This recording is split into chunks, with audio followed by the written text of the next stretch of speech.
I don't really think in terms of color. I've always seen things in terms of light and shadow. Even as a kid, I can remember commenting on shadows and people were like, what are you talking about? Even here, I was driving under a train bridge and it was making this fantastic pattern on the ground, and I kind of wished I could jump out and, you know, draw it. When I'm using color, it's still very tonal. Often where I start now is I just sort of darken this area, lighten this area, and I just sort of very subtly start pushing and pulling the tones.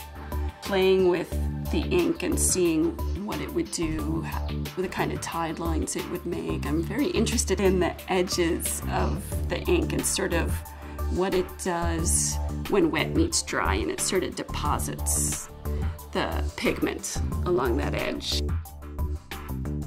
There is a reference for all these drawings, and they're all based on drawings I've done of this rock formation in North Adams, Massachusetts. I used to go out there every year for an artist residency, and I sort of, this place got under my skin.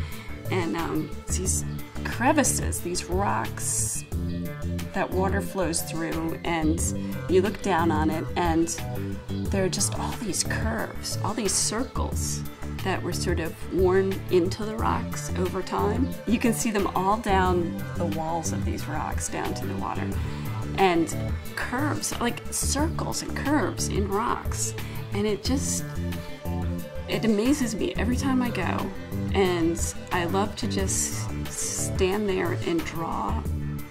So I have these drawings, I work from them to make other drawings, and then I tear those up into little squares and I start drawing on those. And that's where the puzzle comes in. I just sort of draw and draw and draw until something starts to happen.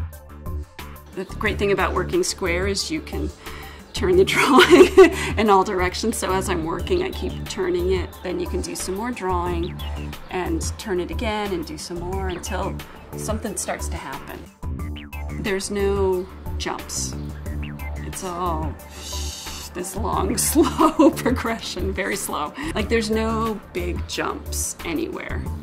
It's sort of, I just have to work and one thing will feed off of another. And hopefully you're just aware when something interesting happens that it's happening and you sort of have to go with it.